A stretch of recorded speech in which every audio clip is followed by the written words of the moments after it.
Alright guys, BLM here, back with a new video. In this video, go along with what I did for the premiere of Survivor 41, where I ranked the previous 40 Survivor premieres in the history of the show. We will be doing a similar thing here for the finale of Survivor 41. We will be ranking every finale in the history of Survivor US. So obviously we got 40 episodes to be ranking here, quite a bit. Obviously, this assessment will be ranked on how entertaining I find these episodes to be.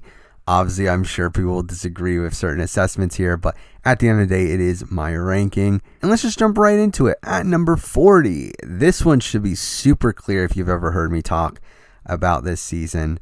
The worst finale in the history of Survivor is hands down the finale of Survivor, the Australian Outback, the most deserving. And straight up, this is probably my least favorite episode in the history of the show. It is such a boring slog of an episode where nothing really happens until around the 30-minute mark, where they spend so much time just wasting time with the final three and having confessionals about them talking about their journey and what they're thinking. It's like, I don't care. Obviously, this is a time where Survivor was the top show on TV. They really wanted to stretch out the season. They even added an extra 3 days to the schedule to have this finale in the way that they had it. And it just makes it a really boring slog. Again, nothing happens until the immunity challenge, but immediately after the immunity challenge, we have the vote out. There's not even a scramble immediately afterwards to show on their show. It's just, again, it really is such a slog here. And yes, we do have Colby's decision. Again, terrible decision to vote out Keith. But even then, again, the show doesn't really present it as that at the time. It's not really until after the fact that they start talking about, oh, what a dumb move Colby made. But at the time, the episode just portrays it in a normal way. Again, doesn't really matter. And afterwards, we get more reflection from Tina and Colby. It's so boring. And then Final Tribal is just pretty bland. Nothing of that much intrigue actually ends up happening there, outside of Colby and Tina both having pretty poor performances. It really is a boring slog of an episode in my mind, so because it lands at the bottom here at number 40. Number 39 is far and away better than the Australian Outback's finale, but at the end of the day, it is still at number 39, and that is the finale of Survivor, the Amazon, and then there were four, which I did not think that this was going to be this low. Because I do think when I think of this finale, you do have this redemption arc for Jenna and her winning these final two immunity challenges and getting to the end of the game and winning in a pretty dominant fashion in a 6-1 vote. Again, from a story standpoint, I do think this finale tells a solid narrative. The problem is that I do feel like the narrative is told in a pretty stale way, where I don't feel like that much of actual intrigue happens in this finale. The Butch vote is fine. I mean, we see right away that Matt and Rob agree to vote out Butch, and after that, there's not that much intrigue. Final 3 round is, again, between Rob or Jenna. Whichever one wins immunity is going to vote out the other. Not that much intrigue there, though. Again, we do see Rob trying to make deals during the immunity challenge, and that is interesting. Final Tribal is just kind of okay. Again, you got the notable moments from Heidi and the branch falling on Butch and stuff like that. But overall, it's just okay. A lot of this finale is just kind of fine. The problem I have with it that kind of puts it lower on the list is that there are a decent amount of, again, those boring sections of the finale of the players reminiscing. We do get a lot of that in between the final 3 and final tribal councils. We also have a decently long segment about how much weight they lost, and we get them having to dress up as Amazon warriors, and that takes up a good chunk of this finale that I just don't find interesting. So because of that, I did land it here at number 39. Now at number 38, another old school finale here, one that again is from one of my favorite seasons of all time, but I just don't think the finale is that entertaining, and that is Survivor Pearl Islands. Flames and Endurance. Now, I will say that the reason this is higher than the previous two is because we do have a pretty interesting final 4 round where John is able to flip Lil against Dara. And we do also see the downfall of Johnny Fairplay with Lil eventually voting him out at the final 3. That is interesting conceptually. I just think presentation-wise, it isn't presented in that interesting of a way. I think by the time we get to the final 3, I feel like it's pretty clear what's going to end up happening there. We also have the dumb twist at the final 4 where the jury gets to play for immunity, which is extremely unfair. And we also have a really boring final tribal that I ranked as the worst final tribal. So really, just again, all those things combined kind of leave me with kind of a meh feeling about Pearl Island's finale, and it does end up landing here at 38. Now, number 37, we're moving on to this block of 3 finales here that I would say are presented in a lot more consistent way than the previous ones. Or again, I felt like there were a lot of pacing issues with the previous 3 finales we talked about. These next 3 don't have those issues, but they are extremely straightforward finales that don't have that much intrigue in them. So let's start off with number 37 here. Again, here we do have the finale of Survivor One World. Perception is not always reality. Which again, very straightforward that Kim's going to win the game here. No real intrigue. The only real intrigue here is is Kim going to side with Chelsea and Sabrina or Alicia and Christina? Which again, based on the edit, it's very clear she's going to side with Chelsea and Sabrina. So because of that, it makes this feel like a pretty boring finale. Alicia gets blindsided and she is overconfident, so at least there's that. But then you have Christina who kind of just gives up. Final Tribal is just kind of okay. There are definitely notable moments there, with there being some bitterness from people like a Troyzan and a Michael. But it's overall, though, I don't find this finale particularly entertaining, mainly because of how straightforward it is. So it does land here at number 37. Now, at number 36, we have another finale that I do look at in a similar light, and that is Survivor Blood vs. Water's finale. It's My Night. Now, again, this is a pretty straightforward finale. Tyson is very clearly going to win at this point, though I do think he faces a bit more adversity than Kim. Again, Kim has a straight shot. Not much of intrigue happens there. Here, first up, we have to deal with Redemption Island and Tina coming back into the game, which is a massive surprise that Tina came back over Laura. But then even beyond that, Tyson is in a position now where he loses against either of Tina or Sierra, and is really forced to take them out back to back. And I do think that can lead to some possible intrigue of if Tina wins Final Four immunity, Tyson's screwed. Monica cause a fire making, and Tyson can lose the game. There is a little bit of intrigue there, more so than One World. However, at the end of the day, again, it's pretty clear Tyson's winning. And really, a lot of this finale actually focuses around Monica. Monica is someone that does have multiple opportunities to flip here. And then the Final Tribal is almost solely dedicated to Monica, where so much of it is dedicated to the jury members kind of bashing her, and then her emotionally responding to that, with her talking about how she wants to win something for Monica. And that's pretty notable as well. I do think overall, the finale of Blood vs. Water here is not a great one. It's a pretty straightforward one with very minimal intrigue, but I do think the Monica arc over the course of this episode is something to watch. So because that does land right above One World here at number 36. Now at number 35, we have another finale kind of in a similar mold here.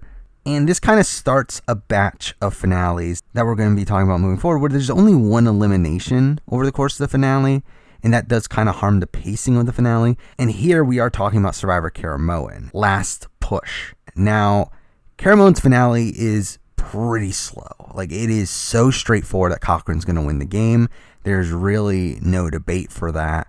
But there are a couple interesting moments along the way. First up, we do have Eric's medevac at the beginning of the episode, which is bizarre and really comes out of left field. This is the episode where we also have the dog bar confessionals. That's something. But realistically, the main reason why this finale is above Blood vs. Water and One World is because, one, I do think it's the conclusion to Cochrane's arc, which I do think is a very compelling storyline over the course of his run on Survivor, and I do think it's interesting to see that. But also, probably more notably, I do think this has a pretty decent Final Tribal. Definitely better than the previous 2 seasons we've talked about, where we have a lot of Cochrane really buttering up the jury, but also we have a lot of confrontations, particularly with Sherry getting into a fight with Eric, and then we have Dawn and her trying to own up to her game, and we obviously have the Dawn and Brenda situation, which is also really notable. So again, for me, this finale is more notable than the previous 2 we talked about, and that's kind of the main reason it does land above it here at number 35. Now number 34, again, another one of these finales that we only have one elimination from, kind of, and that is the finale of Survivor Panama, the final showdown. Now, technically, this finale does start with the Final Four fire making between Suri and Danielle. which, I mean, is fine. I mean, not a super memorable moment, but it's sad to see Suri go here. But really, the rest of the finale, a lot of it really just focuses around the Aris-Terry rivalry. That's obviously been a major storyline over the course of the season. We have this reward challenge that's there that completely just wastes time, but Terry just barely beats out Aris there, to which he wins a meal and a bed, which ends up being a pointless reward. Really, again, there's a lot of just time wasted before getting to the immunity challenge. But I do think after the immunity challenge, which is a very unfair challenge, in which Danielle kind of just is handed immunity, with that, we do have a lot of fun after the challenge with Danielle being campaigned to by both Aris and Terry, which I found pretty fun. With Aris like kind of threatening her, saying that him and Suri are never going to vote for her if she votes him out. Then you also have Terry, who's kind of too passive on his end, with him just kind of relying to Danielle sticking to her word. And I did find that to be an interesting dichotomy there. And I do think losing Terry at the very end here, really losing Terry and Suri here in the finale, is kind of a massive gut punch here, to where we're left in the final two with Aris and Danielle. To which, I mean, like from an edit standpoint, I mean, Aris was kind of the front runner here anyway, but when you're looking at like the game itself, I do think it is very up for grabs of who's going to win between Aris and Danielle. So there's a level of intrigue there as well. Now, Final Tribal itself isn't particularly interesting. I mean, yeah, there's Shane, who gives a somewhat interesting question. Courtney is a lunatic, so there's that. But for the most part, again, it's a pretty baseline finale that is kind of harmed by its pacing, largely due to the fact that you're essentially starting with the final three round, but at the end of the day, it isn't as straightforward as some of the finales we've just talked about, so it does land above them at number 34 here. Now, number 33, again, another finale where we only have one elimination along the way. Again, kind of, but here we have the finale of Survivor Kaôh Rōng not going down without a fight. And this finale to me has never really been one that I particularly liked. I remember even at the time of the airing of the episode, I did not like this finale, largely because, again, like, we have this first round, which is kind of interesting. Again, like the Michelle winning immunity, so that it's really between Aubrey and Sydney, and Ty sticks by Aubrey, leading to a fire making challenge. Like, that's all pretty interesting. We do have this like kind of underdog arc for Michelle here, with her like kind of comping out at the end, particularly when we get the challenge at the final three, where it turns out that there's not going to be another elimination, but they're going to vote out a jury member. And this just kind of fell flat for me. I mean, I never particularly liked the voting out a jury member element of the game. It really just feels like filler that didn't need to be there. And it kind of just drags out this finale when, like, at the end of the day, it's like the result's not going to be changed by getting rid of one jury member here. And while Michelle does vote out Neil, and Neil has like kind of a bitter thing to say on his way out, not much actually stems from this. Final Tribal is kind of just meh. Like, I never found it to be that entertaining. Like, for me, this finale just kind of doesn't really do much for me. Again, at the end of the day, like, there is still more intrigue than even the previous finale in Panama, where it's like, at least here with Kaôh Rōng, it's like, again, there is an interesting first round where Aubrey beats Sydney in fire.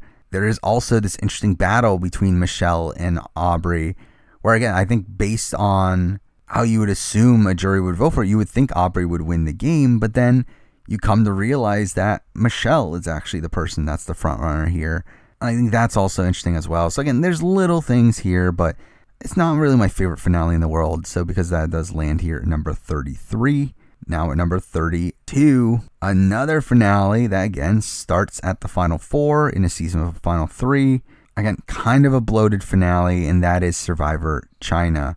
A slippery little sucker. And I will say that I do actually think that while this is probably a more drawn out finale than Kaôh Rōng's, where again Kaôh Rōng fills it up with the voting out a jury member, like this is straight up like you have a reward challenge that doesn't end up mattering. You have an immunity challenge, and even then, like, it ends up with Denise going home, like, kind of a boring result. Even despite that, I do think there is more intrigue in this finale than there is with Kaôh Rōng. First up, I do think there is a lot of, like, potential for Todd to be a boot here, where, like, we see Amanda and Courtney talk about getting rid of Todd. Obviously, Denise is in favor of getting rid of Todd, and that could have really shake things up. We do get a lot of Amanda in this finale, with this kind of feeling like the fall of Amanda sort of edit, with her being shown to essentially be making like kind of incorrect decisions at the end of the game here.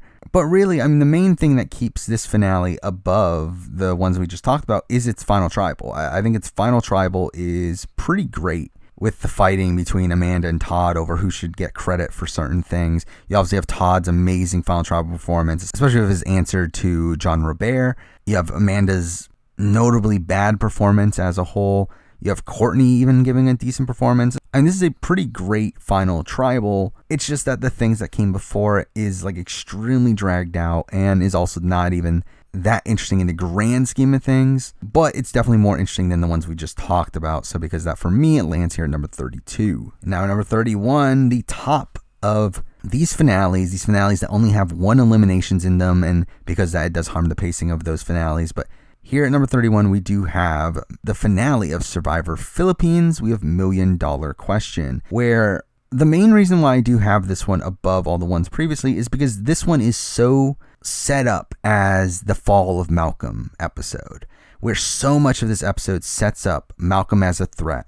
He wins the reward, where he wins the advantage in the final immunity challenge. We see him not committing to Denise to the point where Denise goes to Lisa to flip the vote against Malcolm. We have Malcolm getting 2 tries at the immunity challenge and fails both of them. We have Scoopin winning immunity and Scoopin thinking about keeping Malcolm around as he wants the best at the end. And then we get the tribal where, again, like, it's very clear at that point, Malcolm picks up on the fact that he's about to be voted out. Lisa openly says at tribal that she has no reason to take Malcolm to the end. We have Malcolm being really disheveled at that tribal. And again, like, this entire edit of the fall of Malcolm to me is really, really interesting.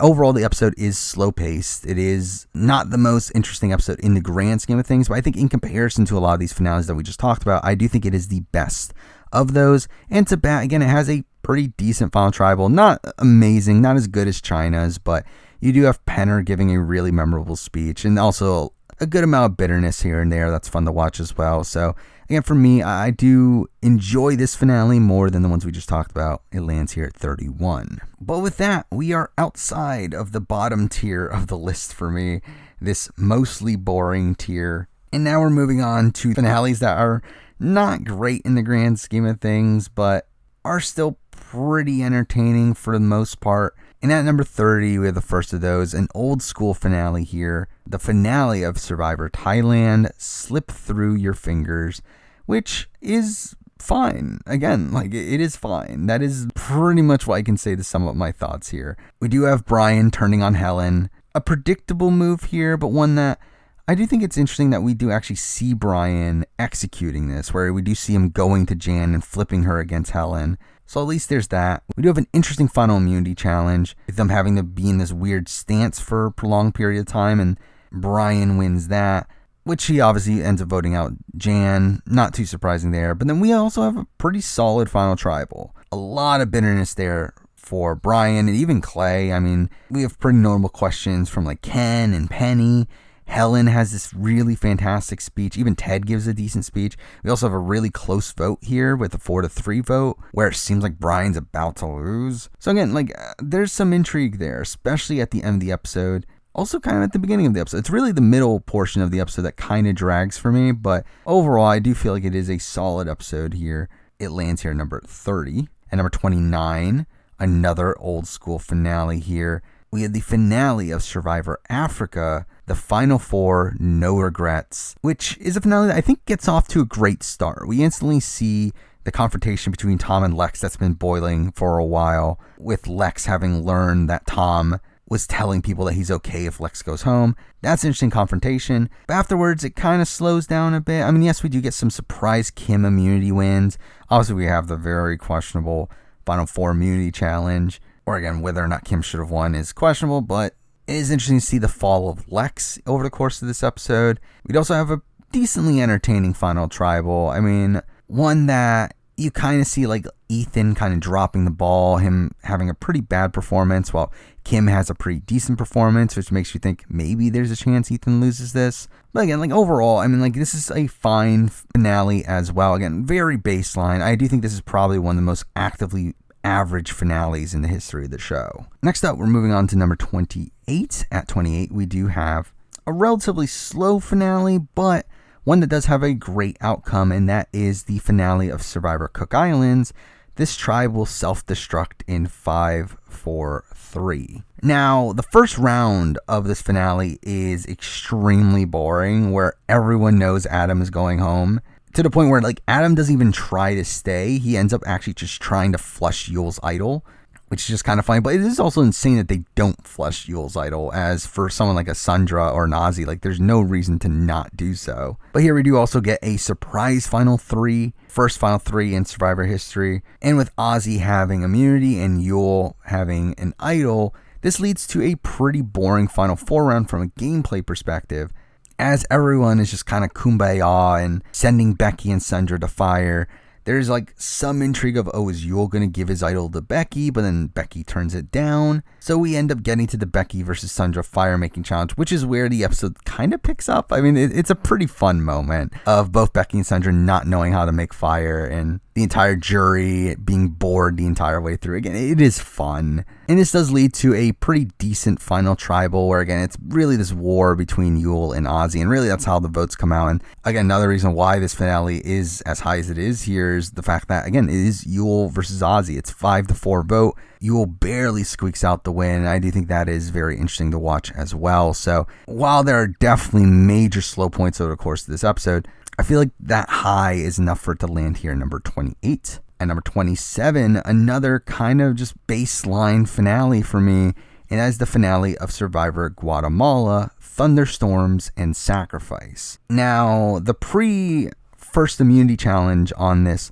finale is really surrounding this massive character moment that I feel like we typically don't see in finales in Survivor history, where for making the final 4, they end up getting a Mayan family to go to their camp to enact a ritual where they burn a chicken in order to sacrifice it to the gods. However, being Survivor and there being a chicken right in front of them, we end up having Steph eating the Forsaken chicken. And really most of the tribe does, but Steph is the one that gets a lot of the backlash for this. And I did find that to be a pretty interesting character moment for Stephanie there. You get a really interesting Final 4 immunity challenge. I really like this like really complex maze. That looks really cool aesthetically. We obviously have the major mistake from Rafe and him keeping Danny to the Final 4 over Lydia, which is pretty bad for his game, leading us to the final immunity where Rafe ends up relinquishing this deal, leading to him getting voted out, and us having a final 2 of Danny versus Stephanie, leading to a fine final tribal that is mostly remembered to me for Stephanie's really terrible performance, and also Judd, because Judd is great. But really, again, like overall kind of a baseline finale. Nothing overly great here, but nothing actively bad either. It does land here at number 27. Now, number 26, the final finale in this kind of like fine tier, I guess. We're moving on to Survivor Tocantins. I trust you, but I trust me more. Now, this is kind of a weird one where like I always anticipated this being higher on the list, but I think the thing is like whenever I think to this finale, I kind of think of it as being pretty meh. I mean, like, I don't know. It's like you have obviously this JT versus Steven thing over the course of this finale where like there is this like will he or won't he flip against JT, but then it ends up not really mattering at all because Steven never gets the opportunity to flip against JT, where JT wins the final 2 immunity challenges, takes Steven to the end. There is this intrigue of like, again, is Steven going to work with Aaron? Then we also have like Aaron trying to flip JT against Steven as well, and I think that stuff is interesting, but like really at the end of the day, like in comparison to the finales that we're going to be talking about moving forward, I do feel like this feels like a slower finale. Like even though there are 2 eliminations over the course of this finale, it does feel pretty slow paced, and that's something I definitely felt on my rewatch here. I do think Final Tribal is pretty interesting, especially like the bickering between JT and Steven. But for me, I just felt like, again, this was a pretty straightforward finale where I felt like JT was the clear winner from the very beginning. So despite the intrigue that's there here and there, I did still feel like number 26 was probably the right place for this finale. And now we're moving on to number 25. And again, from this point on, I think these are all good finales. Like these are all pretty solid episodes of the show. For the most part, consistently entertaining. Let's start off with number 25, which is the finale of Survivor Worlds Apart. It's a fickle, fickle game. Now, I do think the one downside here is, again, like, it is a pretty straightforward finale. I think it's pretty clear Mike is winning the game at this point. Though I do think seeing Mike actually win the game is still pretty interesting. We obviously have him win the final 2 immunity challenges.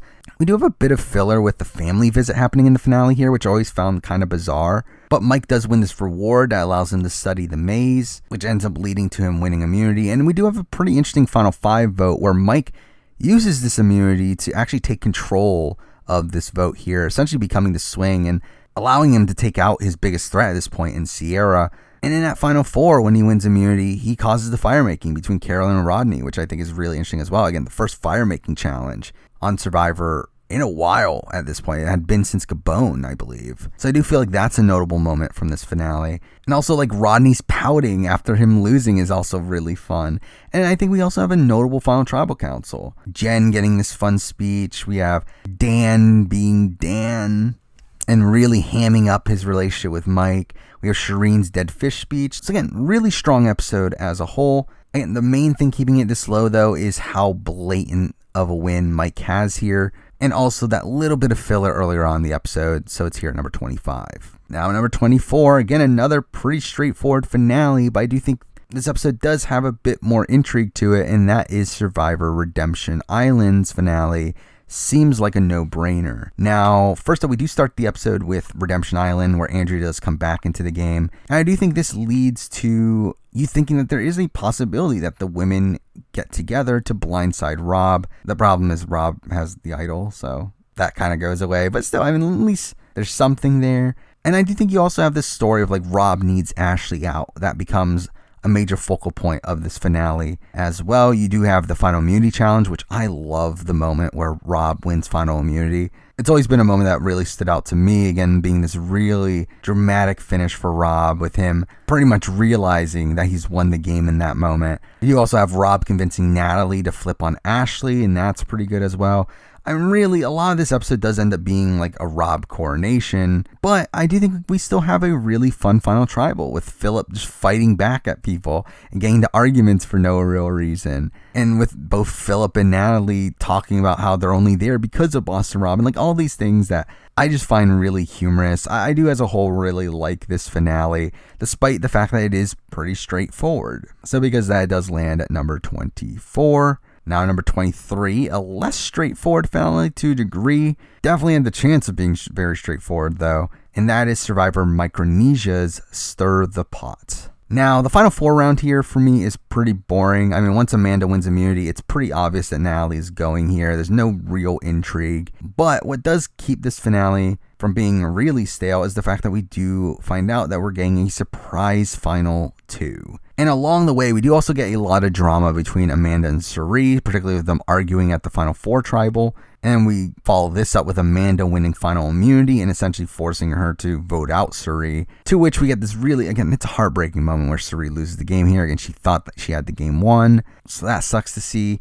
Final tribal is good. I mean, not the greatest in the world, but we do get some pretty notable moments. I mean, we obviously have Natalie's question to Parvati about how she is in the bedroom. We have Ozzy's speech, which is just so awkward, but really, really notable. I think the point from the final 3 on is pretty strong in this episode.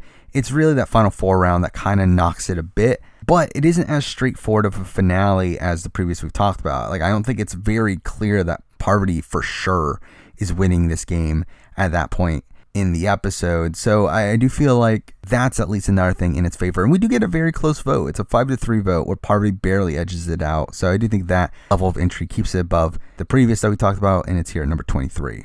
Now, number 22, we're moving on to a bit more of a modern finale, and that is the finale of Survivor Game Changers, No Good Deed Goes Unpunished. Now, I will say that for the most part, you are going to see a lot of more modern finales at the top of the list. While I know a lot of people do complain about modern finales being too fast-paced and having too many eliminations, I do feel like for the most part that has bettered the overall structure of a finale, where like I would rather have a really fast-paced finale than a really dragged-out finale. Now, obviously, the ideal is in between, but I do think in recent years, the assessment of modern finales for me is definitely higher than a lot of the finales from older seasons. However, I do feel like Game Changers is one of those that doesn't quite work as well. Now, obviously, we have the final 6 round, which is very, very interesting. That does end up in advantage Geddon, which is, again, very depressing, considering we lose Suri again in a very bizarre way. But we do have a lot of intrigue earlier on in the round where we have the ramifications over the Michaela vote and like Suri trying to steal Sarah's vote steal, and we have like Sarah being pissed off at her, we have Sarah being pissed off at Ty, we have this arc for Ty over the course of this episode with him trying to work with Brad, but Brad just berates him the entire time, and Brad just comes off really negatively over the course of this episode. But again, all this leads up to Advantage Geddon, which I really don't know how I feel about as a TV moment. Like, as a part of the show, obviously it's terrible. It's terrible that we had this point where one person went home by default because they were the only person to not have some sort of advantage or immunity. But like, as a TV moment, I do get a level of entertainment from it, especially like the immunity train element of it, where we get advantage after advantage after advantage, which is kind of funny. But again, really sad to see Suri go. After that, though, I do feel like the finale significantly goes downhill. The Aubrey vote is pretty boring, where no real intrigue there, where it's even clear that Ty doesn't want to keep Aubrey in, so it's like there's no flip happening. The final round, again, pretty clear that Ty is going to go home there as well. And again, along the way, we get a lot of negative content with Brad trying to bully Ty into voting his way. That said, though, I do think this leads up to a pretty decent final tribal. Obviously, this is the first final tribal with the new format, and I do think it actually works pretty well on this season. I do think the open nature of the conversations here between Sarah, Brad, and the jury, I do think leads to a lot of interesting moments there. But again, like, I do think there is that pretty slow period. That final 4, final 5 round is not particularly interesting to me. And I always felt like Sarah, Brad, and Troy were going to be the final 3 the entire time. Again, while we have a very interesting first round and a decent final tribal, I didn't feel like it was enough to really bolster it too high on the list. And because that lands here at number 22. Now, number 21, we're moving on to another recent season of the show, and one that I actually thought this finale was going to be lower on the list. I actually remembered really not liking this finale, but on the rewatch, it is actually a really fun finale from a character standpoint. And that is the finale of Survivor David versus Goliath. With great power comes great responsibility. Now, I think when looking back on it, I always look at this finale as having pretty stale gameplay, which I still think it does. Like, obviously, Davey gets blindsided, but outside of that, it's like final 5 rounds, like Allison's going home, who cares?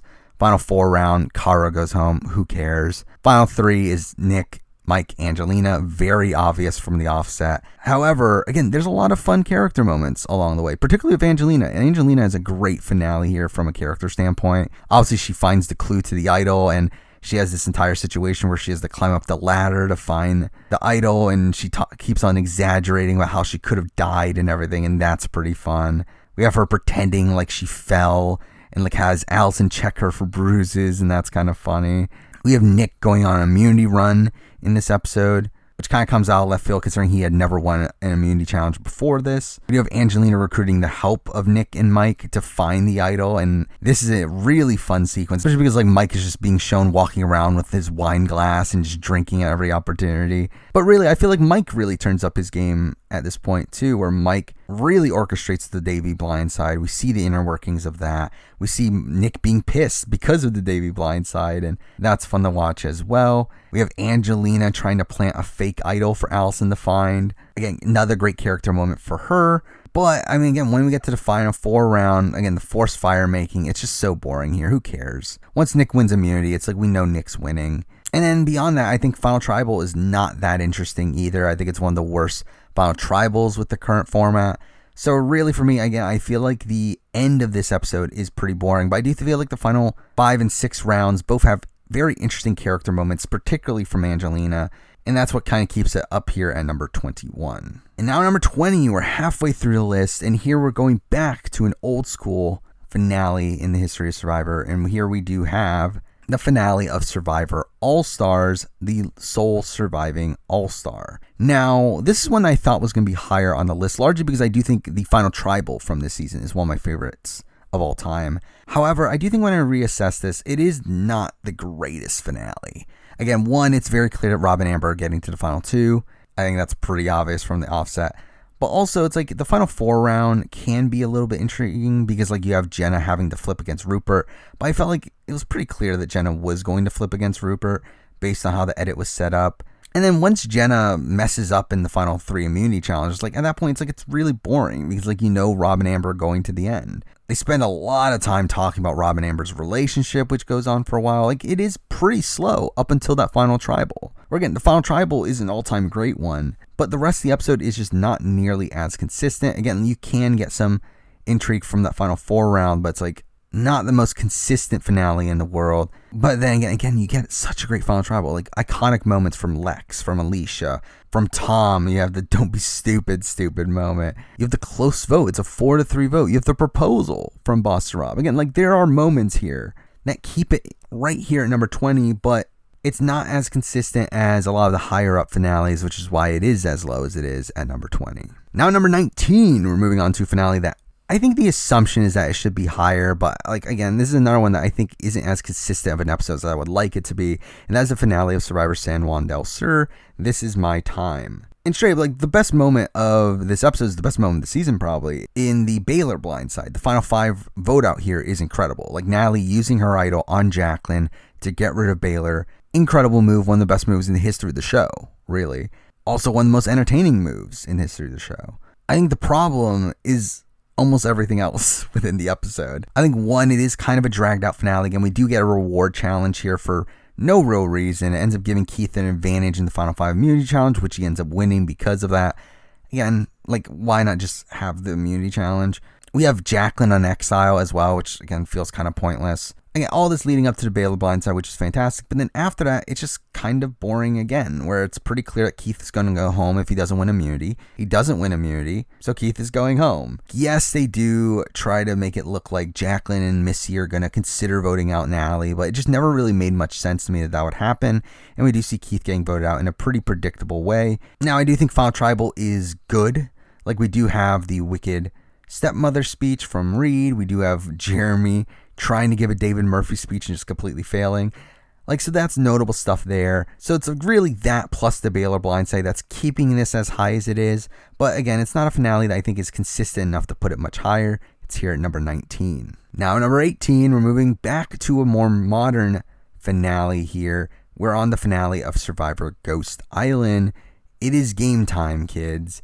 And this is a finale that, again, like I don't think is consistent. I think that's kind of the trend with the finales we're talking about right now. Is it has a fantastic final 6 round, incredible final 6 round where Sebastian tries to flip the game on Dom and Wendell. Dom ends up finding out, and this leads to an incredible final 6 tribal where Dom goes really aggressive against Donathan and Sebastian and essentially tricks Sebastian into not going through with the plan to where he's eventually voted out. Again, really great tribal there. Also some fun moments within it as well. Like we have the argument between Wendell and Donathan where they end every sentence with bro. So that's fun as well. But beyond this tribal, it gets really boring. Final 5 round is boring. Both Dominic and Wendell have idols. Wendell ends up winning immunity as well. So it's like, come on. It's like, what intrigue is there here?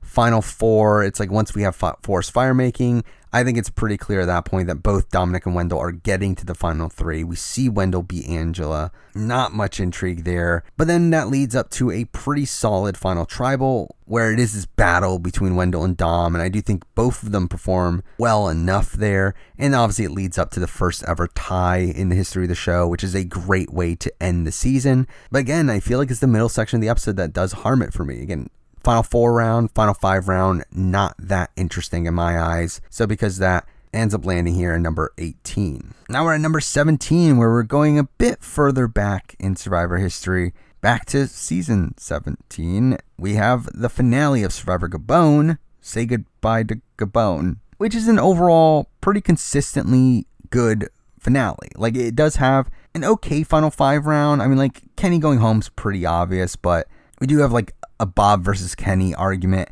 at Tribal, where again Kenny comes off as pretty hypocritical there. We have Susie winning final immunity, which comes out of left field. which makes it seem like Bob is about to go home, but then we get a fire making challenge because Sugar doesn't want to vote out Bob, and Bob ends up winning fire against Maddie. Again, really interesting moment there. We also have Bob getting like annoyed at Susie for not shutting up, and that's a pretty fun moment. And then we get a pretty notable final tribal council with Corinne and Randy being notable figures there. Kenny again comes off as super hypocritical. We have some really terrible performances from all three of the finalists there. Bob giving probably the worst final tribal performance from a winner. Sugar being very confrontational with the jury. Susie not really saying anything of substance. Like, it is an entertaining final tribal just because of how much of a cluster F it is. And it's a perfect way to end the season of Gabon. But again, at the end of the day, it doesn't really reach the high highs of some of the top finales for me, so it lands here at number 17. Now, number 16, moving on to another finale, kind of in a similar mold for me, and that is the finale of Survivor Nicaragua, What About Me? Nicaragua is a finale that I've already talked about. I really love the final tribal of. It's a very bitter final tribal where so many people are angry at Sash and Chase, and through that we get a lot of great moments, particularly from Marty and Dan with them berating the two. And it's also a very dynamic final tribal with a lot of arguing between the bunch. Really, for me, that's the best part of the finale. Before that, it's kind of just okay, which is why I can't put this finale any higher. Again, the final 5 round is kind of bland once Fabio wins immunity. Dan goes home, whatever. Final 4 round, again, like Holly going home is not that surprising, especially because we knew that the guys had made an agreement earlier in the season. So it's like not super interesting gameplay wise, but I think this arc of Fabio, this like underdog run for him at the end here is also interesting as well. And it's fun to see like Sash lying to Fabio about how he was always going to take him to the end.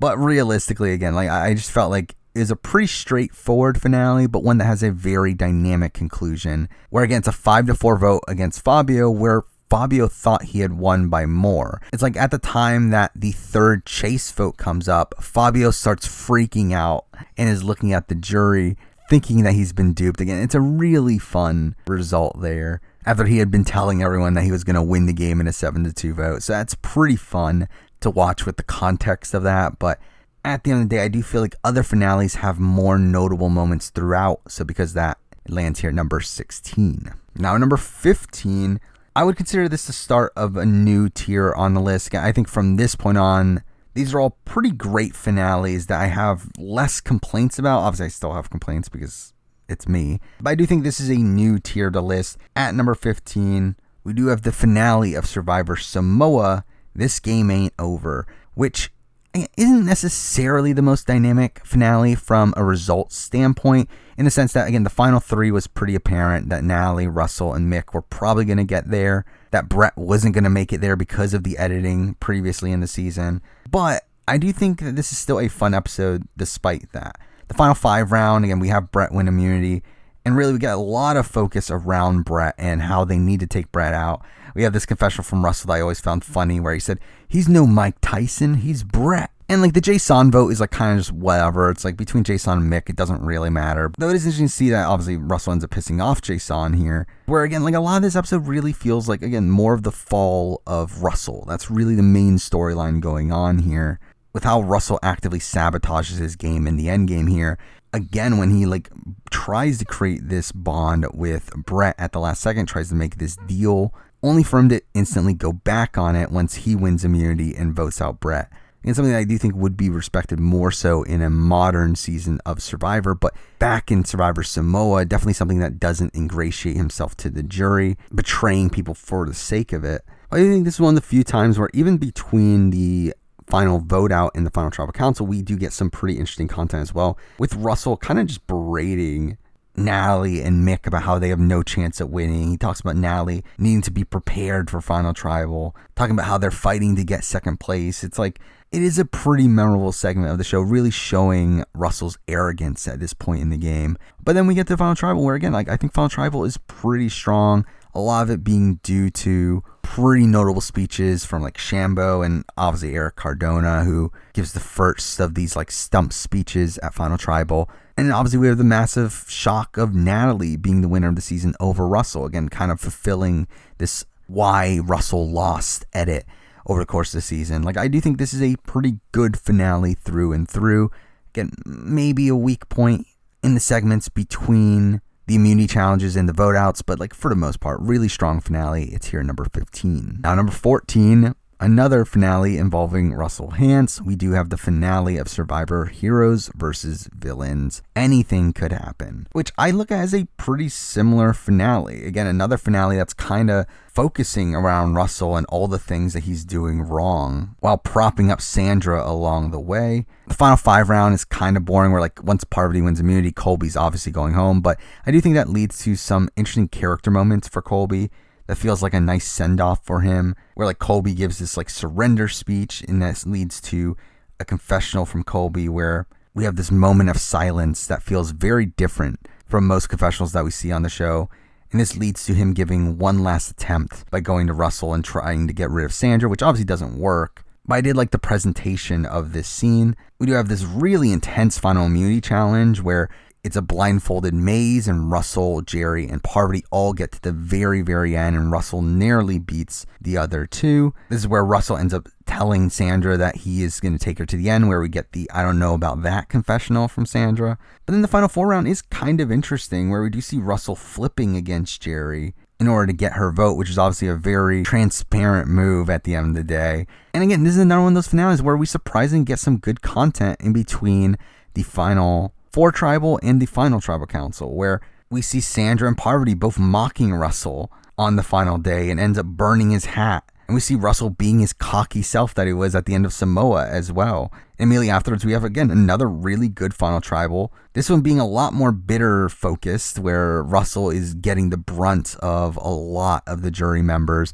gets into arguments with JT and Danielle, gets called out by Colby and Rupert. And again, it is a pretty strong finale here. Kind of feels like an evolution of Samoa's finale, where we're seeing Russell lose again, and it's like a slightly better loss. And I do feel like the downfall itself is a lot more satisfying in Heroes vs. Villains, where like I think Samoa, again, there's a serious argument that Russell should have won the game. Where I feel like in Heroes vs. Villains, it's like I don't think you can really argue Russell should have won the game based on the way he treats the jury in this season. So overall, I do feel like this is an overall better finale, and it lands here at number 14. Now number 13, and we're actually going to move on to a couple older school finales in a row. First one here is the finale of Survivor Vanuatu. We have Spirits and the Final 4, which is a pretty solid finale. I do think we have a pretty good Final 4 round where Chris is still tricking Eliza into thinking that he's siding with her.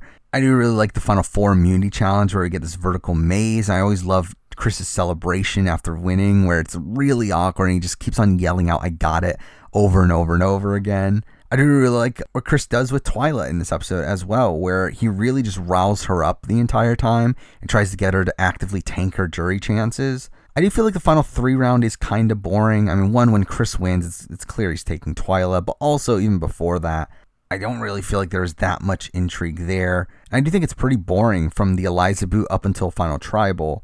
But Final Tribal here is fantastic. It's one of my all-time favorites. Again, Chris's performance is just really fun to watch. We have so much bitterness here from like Julie and Eliza and Amy and Sarge. Overall, again, really great finale. The main downside for me is that pretty slow final 3 round, but I do like most of the finale, and it lands here at number 13. Now, number 12, another finale that I have kind of similar thoughts on. And the fact that I do think it's a great finale as a whole, but has a couple boring points, and that is the finale of Survivor Marquesas, the sole survivor. Now, I do think this finale starts off pretty slow. I think up until the immunity challenge, not much of intrigue is really going on. It feels pretty clear that Vecepia is going home if she doesn't win immunity.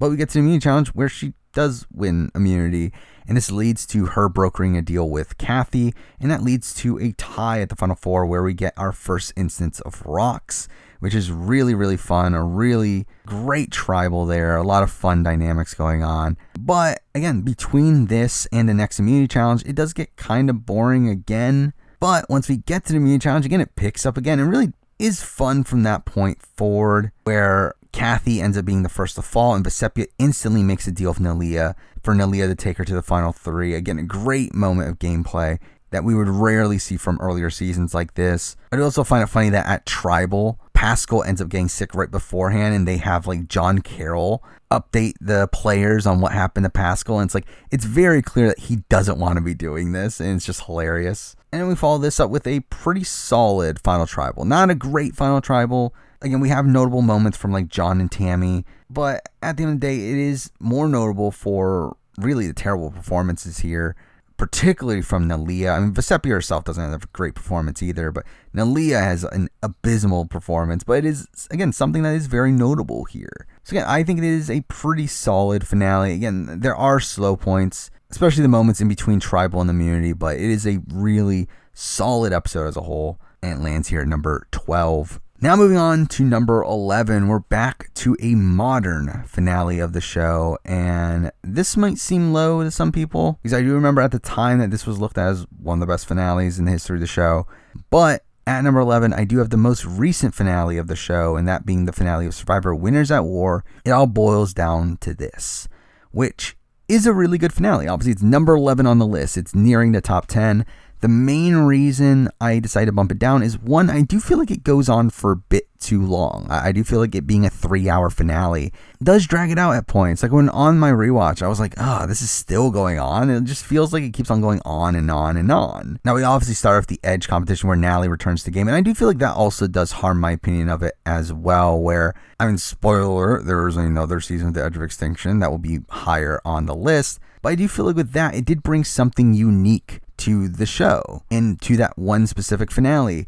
However, with this one where Natalie returns, it feels like we're just seeing a retread of Edge of Extinction, but not even in that interesting of a way, where I don't think Natalie plays as interesting of a game as Chris does. Or like Natalie gets back into the game, handed an idol, plays it, she finds another idol at the final 5, plays it again, and at the final 4 she wins immunity. So it's like, it's not really like she's taking that many risks within the game, and I do think that makes Natalie's return here a lot less interesting to me. Now, thankfully, someone like a Tony doesn't get screwed over by that, to where he ends up surviving it anyway, but I do think if this finale had led to Tony losing that final 4 fire making, or Tony getting voted out at the final 5 or final 6, then I think this would be a significantly worse finale. Again, like, I think it's a finale that is largely gets saved by the fact that Tony still ends up winning the game despite all these setbacks to him. Now, this finale does also have the moment where Sarah talks about gender dynamics, which leads to her wanting Jeff to call her Lucina, which is a pretty fun moment.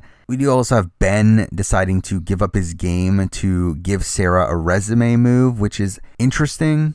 The final 6 round is also kind of interesting at Tribal, where for some reason they decide to not split the vote against Natalie, to where after Natalie plays her idol, both Ben and Tony are forced to play their idols, and it leads to a no vote situation. But really, at the end of the day, it's like, I don't love how influenced these results were by Natalie returning to the game again and seeing this arc play out again after we had just seen it only a year beforehand. And again, in a less interesting way. And that was like the major thing for me that made me want to knock this finale down even more. Again, but it is still a great finale. It is still a great wrap up to the first 40 seasons. I think the moment where Tony beats Sarah in fire making is still one of my favorite moments in the history of the show. I love the farewell it is to their relationship. Also, this culmination for Tony where it's essentially his game winning moment. And then Final Tribal is just kind of fun. Like, it's not an overly great Final Tribal. I already talked about this in my Final Tribal ranking, but I do like the interactions between Tony and all this. And like Boss Rob is a great confessional at the end, propping up Tony. Like, there is really great stuff here. Again, it really feels like a celebration of the show up to this point, but it's one that does go on a bit too long, and one that is very focused around Natalie in a situation where, again, like, I just didn't feel compelled by her storyline here. So because that does land at number 11. Now at number 10, finally on to the top 10. And here we have a pretty consistently entertaining finale, probably one of the first consistently entertaining finales, one of the few consistently entertaining finales from very early on Survivor. But here we do have the finale of Survivor Palau, The Ultimate Shock. And this is a really strong finale. I mean, we have a really interesting final 4 round where Ian finally decides to turn against Tom, only for Tom to win immunity and figure out that Ian was going to flip on him, leading to Tom flipping on Ian, to where we get a fire making challenge.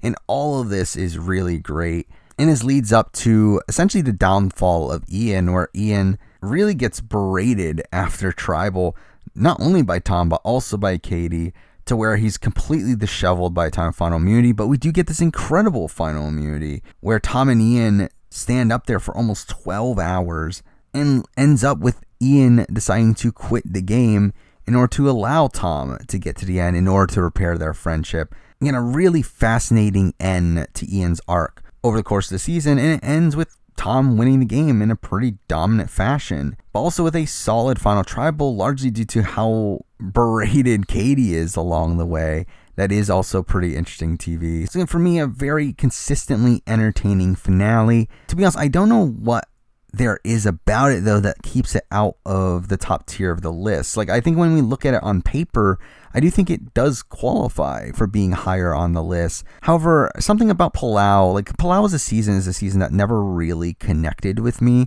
as much as other seasons. I do feel like that is something that is weighing it down for me here. So it is here at number 10. Now, number 9, we're on to a finale that I've always really loved, despite it, again, not being the most dynamic finale from a gameplay standpoint, and that is the finale of Survivor Fiji. You got that puzzled look, which is a finale that I think is so reliant on the Yao Dreams car deal and Dreams turning his back on it. Like, without that, I do think this finale would be significantly worse. I do love how we start off the finale, again, obviously with Yao having survived the last round due to his idol play, and we get Yao being the target again, only for him to win immunity. And I do think Boo does decent work after he becomes the clear target here in trying to flip Earl against Yao, but obviously it isn't effective enough. And this does lead to the final immunity where Dreams wins final immunity and doesn't end up giving it to Yao. Yeah, fantastic ending to this storyline. Fantastic ending to Yao as a character on this season. Again, this massive fan favorite that, based on the edit, gets betrayed in a pretty epic way. Again, I think in reality, there's definitely other circumstances there, but I do think the way that the show presents this is in a very entertaining way. And this leads to a really entertaining final Tribal. Again, I really like the final Tribal here, with a lot of bitterness here coming from like Alex and Lacey, and like Boo is upset at Dreams for turning his back on Yao and stuff. It's like there's a lot of really great stuff here. And the reason why it's not higher is just because, again, I don't think the gameplay is super dynamic. But again, I think thematically it does really fit the season. And again, I really do find it entertaining as a whole, but it still ends up landing here at number 9. Now, number 8, we're on to a finale that I did have some issues figuring out exactly where I wanted it to be. It's obviously a very iconic finale, a finale that I actually genuinely like as an episode of television, and that is the finale of Survivor Borneo, the first season ever, the final 4. Again, a really consistently entertaining episode, probably a bit fast-paced, which is actually kind of surprising considering it is such an early episode of the show. But I do think that obviously greatly benefits it. I mean, we have a final 4 round that is pretty interesting where Kelly ends up siding with Sue to cause a tie initially, only for her to flip on the revote for seemingly no reason. We then get a final 3 round that's pretty interesting with Rich throwing the final 3 immunity challenge, again, really showing his understanding of the game, but also like really confusing Jeff at the same time. And we have Kelly taking Rich to the end, where we get a really great final Tribal, particularly with the Snakes and Rats speech, which is one of the best moments in the history of the show. But even beyond that, we have some good moments here and there from people like Greg and Rudy and Colleen. Like, it is a pretty good finale as a whole. For as early of a finale as it is, like, it is a very consistently entertaining one. It's actually really weird to me how consistently entertaining it is in comparison to something like Australian Outback or Africa or Marquesas or Thailand or the Amazon or Pearl Islands. Again, like, all these earlier finales that like have just fundamental slow points within it.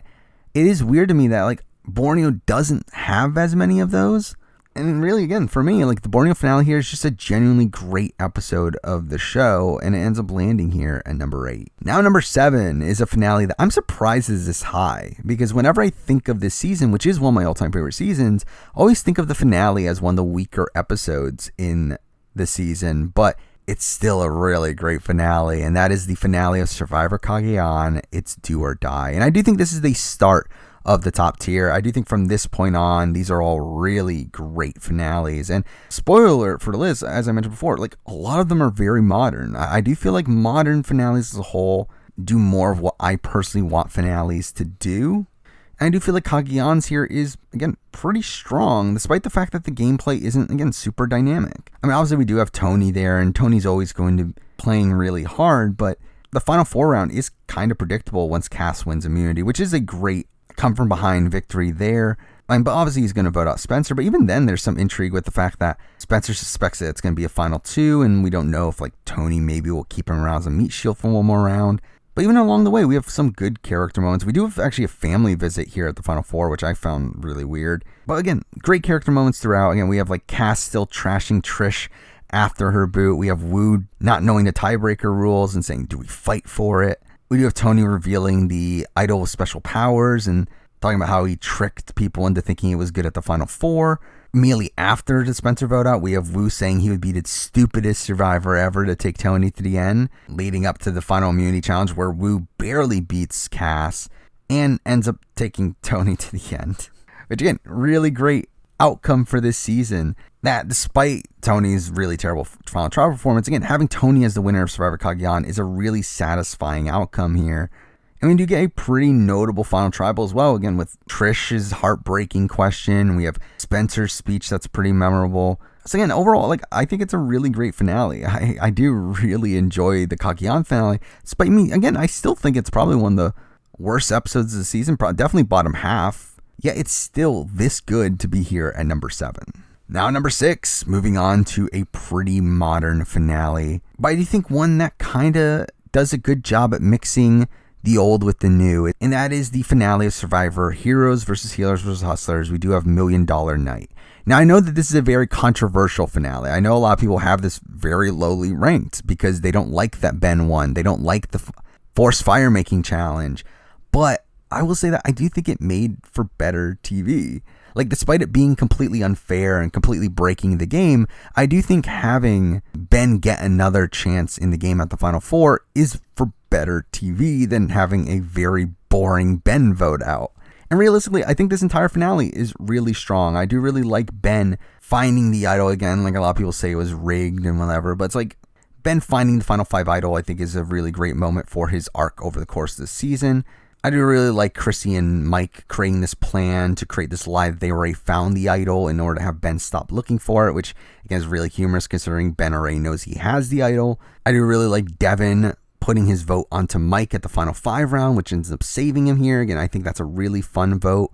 We have a really great final immunity challenge where Ben almost wins numerous times, but doesn't end up doing so, most notably due to the upside down U. And then we get to the BS. Obviously, Chrissy wins final immunity. She gets an advantage. Turns out the advantage is the knowledge that there will be a forced fire making challenge, which is not an advantage. But she ends up putting Devin in to face off against Ben. Ben ends up winning, and Ben wins the game pretty handily here. Again, I do think Ben winning is completely unfair. I don't think it should have happened from a game standpoint, but from a television standpoint and from a story standpoint, I do think it was the correct conclusion for the season. I do think Ben winning this season makes sense. It fits with the themes of the season of Ben being one of the only people to be able to keep a secret, which was a running theme throughout the season. I do think Ben also had this really great background of him being this military man that has PTSD, and I do think that was a satisfying outcome for the season. I do think Ben winning, despite it being, again, a travesty gameplay-wise, is the correct ending from a narrative perspective. And even then, even with Final Tribal, I do think Final Tribal is also really strong as well. I do really like the back and forth between Ryan and Chrissy. I like that Ryan is like actively lying about his game in order to try to get jury votes. I do really like all of that.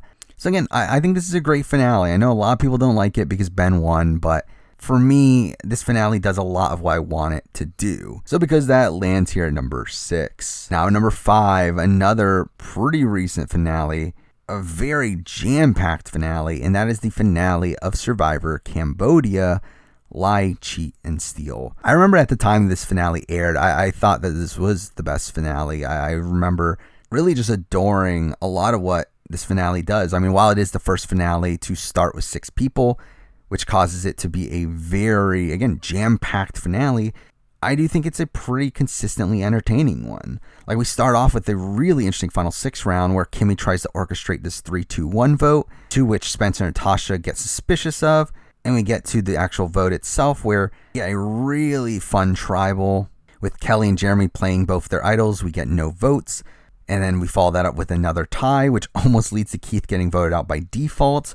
And also through this, we probably see Jeremy's biggest mistake throughout the game in the fact that he comes off as really demeaning to Kimmy over the course of this tribal. And that's really great TV. The final 4 and final 5 rounds are a bit more straightforward, but I do still think there's a level of intrigue to them, especially the final 5 round where Kelly tries to give Keith a fake idol, but he doesn't end up using it really at all and ends up getting voted out anyway in a 3-2 vote. And then the final round is pretty straightforward where Kelly's going home, but like Spencer does fight pretty hard and threatens Jeremy at that tribal, and I think that's pretty fun as well.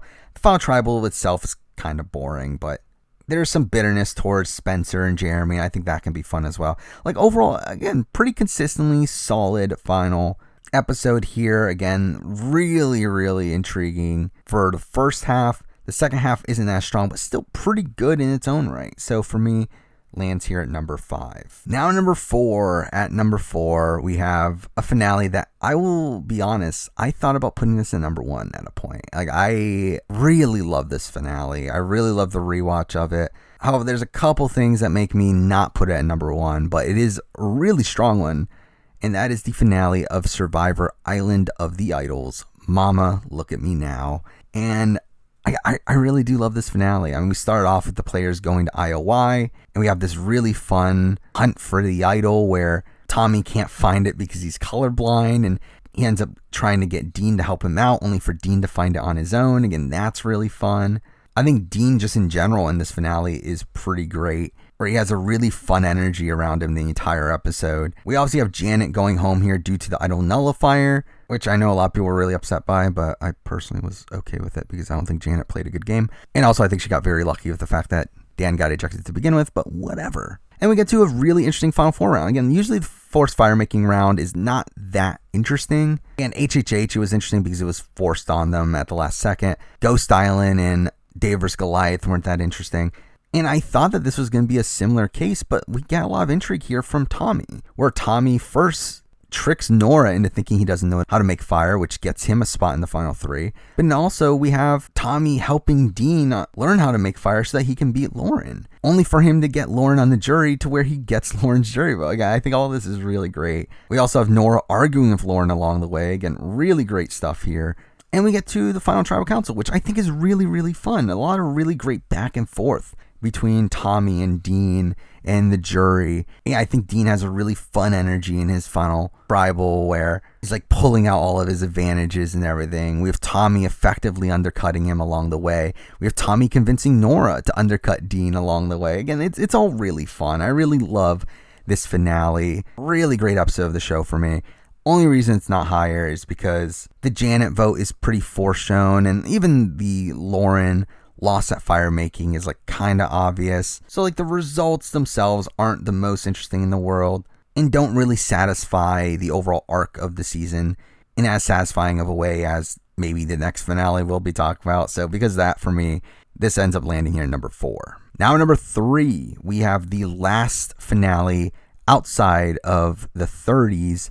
And here we do have the finale of Survivor South Pacific, Loyalties Will Be Broken, which is a finale I really love. I do really like a lot of what this finale does. One, it does give us a pretty obvious final 3, largely in showing the fall of Ozzy. I do really like having Ozzy return from Redemption Island, him winning that first immunity challenge, him being set up as this massive target to be taken out, and then him having this downfall in the final immunity challenge, and eventually being taken out. Again, a similar thing that we've seen in the past, but I do feel like this season in particular does it a lot more effectively. And I feel like it really tells a full story over the course of this finale. But even beyond that, I think we get some pretty fun moments. I mean, the immunity challenge that Ozzy wins, the House of Cards immunity, we get the great moment where we have Sophie yelling at Albert to drop his stack, and that's really great. We have this vote between Rick and Sophie that, again, I mean, Rick was going home because who is Rick? But I did like the gameplay involved with this, especially with like Coach lying to Rick and Rick being really bitter of him immediately afterwards. We also have this like really emotional tribal with Ozzy calling Sophie a spoiled brat, and I think this is a great moment for Sophie. Again, great final immunity challenge where Sophie ends up beating Ozzy. And I think Ozzy has a pretty fun farewell here as well. Obviously, he tries to go to Coach and tries to get him to cause fire, which doesn't end up happening, but I do think this is a great ending to Ozzy's arc, which doesn't actually end because he comes back again for whatever reason. But it would have been great if it was the end of his arc. And I love the final tribal council here. Again, it's so much fun to see like Albert fumbling about left and right. We have Sophie taking credit for Coach's game. We have Coach not owning up to his game. Again, there's a lot of fun here in the finale. If the gameplay was a little bit more dynamic, I do think there would have been an argument for it being number 1. And now in number 2, the top 2 finales were the 2 finales that I thought were going to be the top 2. Both of these finales, at the time that I watched them, I thought were the best finales at the time. I did have a bit of a debate after the rewatch over which one was really number 1. I decided to still go with my gut feeling, but I do think there's definitely an argument for this being number 1. But at number 2, we do have the finale of Survivor, Millennials versus Gen X. I'm going for $1 million, which I love this episode. I think it's a fantastic finale for the show. Just again, another really consistently entertaining episode, really jam-packed episode, really just an episode that doesn't give up. And again, like I'll talk about when I get to my number 1, but I think there's a serious argument for this being number 1, largely in the fact that, again, I think this is a lot more consistently entertaining than the number 1 finale. Again, the final 6 round is really fun. Like, even though like the boot itself is Jay, who was the clear target, it is fun because like David plants this fake idol and Jay finds it. And Jay gets like really cocky thinking he's going to stay here. We also have a really fun immunity challenge where like Jay is in the lead, but because he doesn't cover his combination, everyone's able to copy off of him and catch up to him, where David eventually wins immunity. Again, the fake idol play is really, really fun. We get a great reaction from Jay. He has a really fun send-off here as well. The final 5 round is one that's also really fun because, again, you think Dave's going to go home if he doesn't win immunity. Everything's pointing towards that. And then Ken wins immunity, so it seems like it's Dave versus Adam. But then Adam finds an idol and tells Hannah. Hannah decides to flip back to Dave, and that causes Brett to be blindsided. That's really fun. And then we get to a final immunity where Ken wins again. Now it's like, is Ken going to betray David? And he ends up doing so, and we lose David right at the finish after playing a really great game. And then we get a really fantastic final tribal, where again, there's a lot of arguing between Adam and Hannah and Ken, and all that's just really, really great. I do really love almost everything that this finale does. And really the only reason I have the number 1 finale above this one is because I do feel like that one tells a more cohesive single story over the course of its finale, while this one just doesn't. And like, that's not necessarily a bad thing. I don't think every finale needs to tell a cohesive narrative over the course of its finale. Where again, like obviously this one's drawing off of so many storylines that have been built up over the course of the rest of the season, which most finales do, and that's why it is a finale. But when assessing just the finales and watching just the finales, I do feel like I have to rank it based off of just what the finale gave us. And I do feel like because of that, I am leaving this one here at number 2. Now number 1, the best finale in the history of Survivor is going to be very controversial. I already know that. But for me, it is the edge of extinction. It is, I see the $1 million. And again, I think it's because this finale tells a cohesive narrative over the course of its finale. It tells the story of Chris returning to the game from the edge, and then him playing his ass off, and getting Lauren to waste her idol on him at the final 6, playing his idol successfully at the final 5, winning the fire-making challenge after winning immunity and putting himself into the fire-making challenge against Rick Devens to get to the final 3.